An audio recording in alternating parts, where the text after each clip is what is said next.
Écoutez, à mon humble avis, le problème de la CENI, il faut partir de l'origine de cette problématique. C'est qu'il y a une majorité qui a voté une loi qui est contestée par une minorité. C'est le point de départ. Maintenant, si ce n'était que ça, il n'y aurait pas de problème.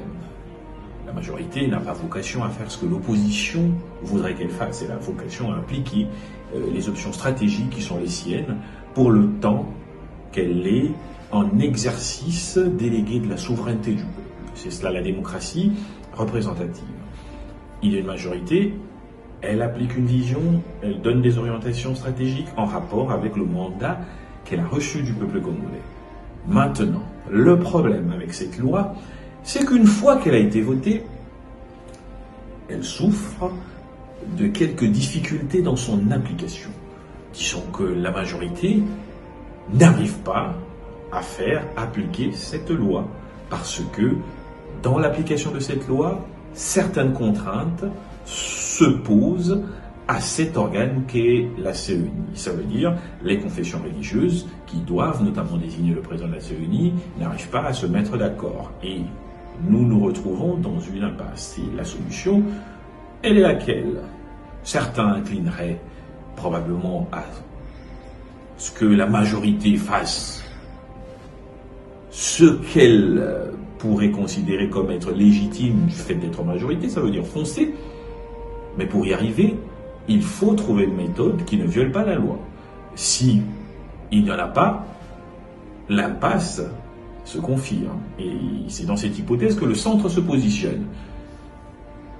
Les contraintes liées à la possibilité que pourrait avoir la majorité de foncer sans violer la loi sont tellement importantes qu'il nous semble quasiment impossible à la majorité de faire autrement que d'observer et de trouver d'autres solutions. Et notre solution, elle est toute simple, c'est que nous devons revoir la loi électorale.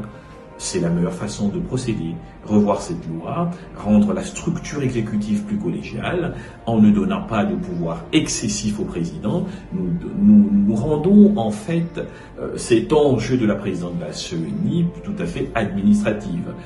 L'autre orientation que nous pourrions donner éventuellement, ce serait que la désignation des différents délégués puisse se faire sans qu'il y ait une distinction de poste dès le départ. Ça voudrait dire que, comme sur le modèle de la Cour constitutionnelle, nous pourrions procéder à un vote interne entre délégués pour désigner le président de la CENI, le vice-président, et ainsi de suite, ce qui donnerait une approche plus collégiale, plus démocratique, et cela baisserait les tensions et permettrait effectivement à cette loi de s'appliquer et nous permettrait d'avoir, avant la fin de cette année, une commission électorale indépendante qui se mettrait au travail et qui aurait devant elle 2 ans, ce qui est largement suffisant pour organiser un processus électoral crédible.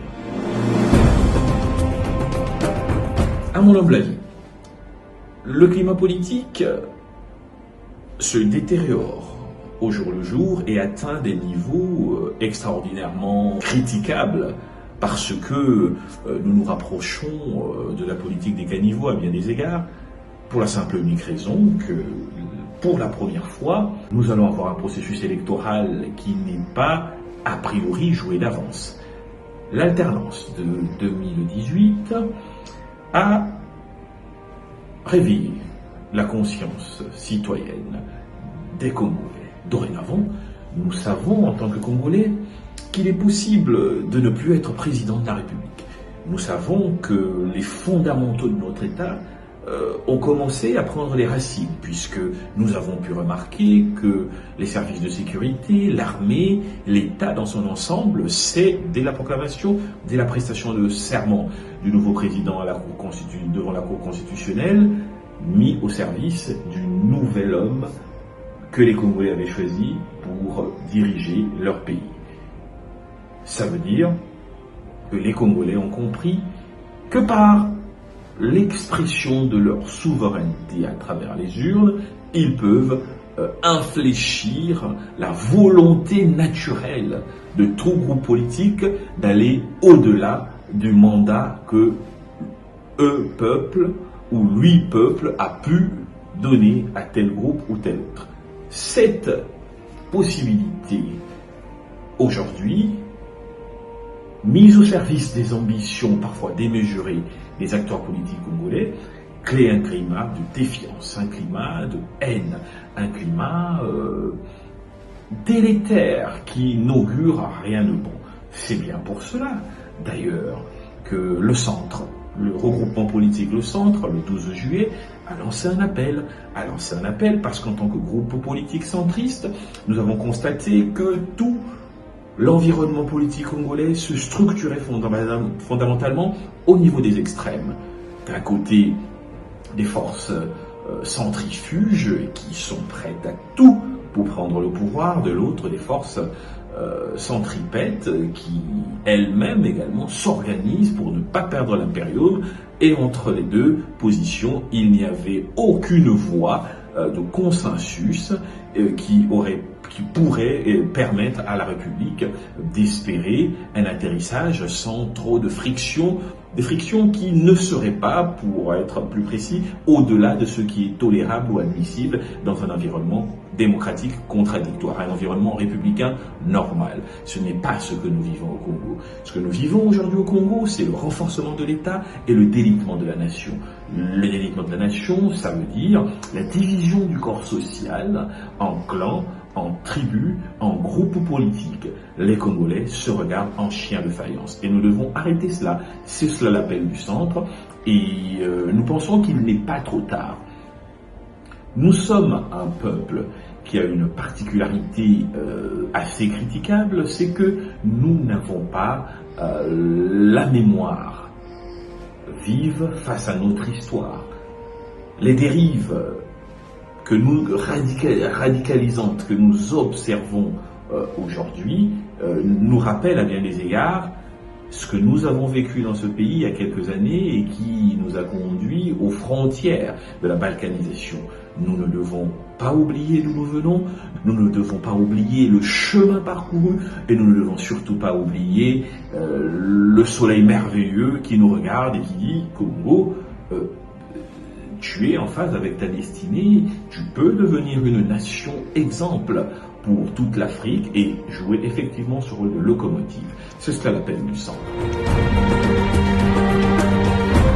Écoutez, la question du bilan des 100 jours du gouvernement est une question qui ressemble à un confort esthétique de l'intelligentsia congolaise, parce que je ne sais pas si objectivement, dans un pays sous-développé comme le Congo, un pays sous-développé de 2 345 000 km², avec un espace un espace territorial en permanente menace, avec des institutions en structuration, si nous pouvons objectivement faire un bilan en 3 mois, je pense que non.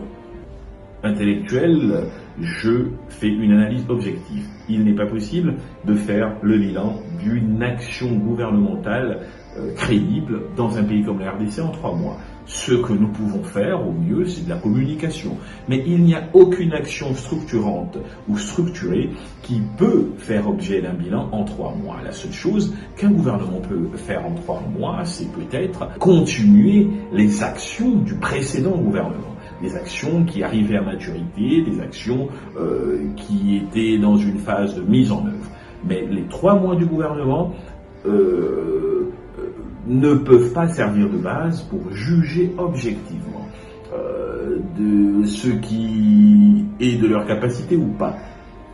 Ce qu'il faut regarder, c'est projeter sur les 2 années qui restent avant les élections et s'interroger sur la volonté du gouvernement de mettre à contribution ce temps qui leur est dévolu pour poser des actions concrètes, visibles, qui permettront au débat électoral d'être un débat non ordurier, mais un débat projet contre projet, mais surtout action réalisée contre proposition alternative. C'est cela l'intérêt que pourrait avoir une réflexion sur l'action gouvernementale, mais de notre point de vue, en 3 mois, c'est un confort intellectuelle qu'on ne peut pas se permettre de considérer que avec grandiloquence, nous pouvons argumenter sur ce qui peut être fait en 3 mois par un gouvernement. Je peux aller plus loin. Le séminaire gouvernemental, qui est supposé être l'élément de structuration stratégique qui doit permettre au gouvernement de prendre son élan, n'a été organisé qu'il y a moins d'une dizaine de jours. La question que je pourrais également me poser pour justifier mon argumentaire, c'est: avons-nous même déjà des cabinets ministériels établis? L'ordonnance portant organisation et fonctionnement du gouvernement a-t-il déjà été promulguée? Donc, il y a de vrais questionnements qui nous ramènent à la conviction que 3 mois, c'est un débat intellectuel, mais qu'en pratique et en réalité, ce n'est pas possible d'évaluer un gouvernement dans un pays comme le nôtre en 3 mois. Ils ont quelques années devant eux, 2 ans très précisément.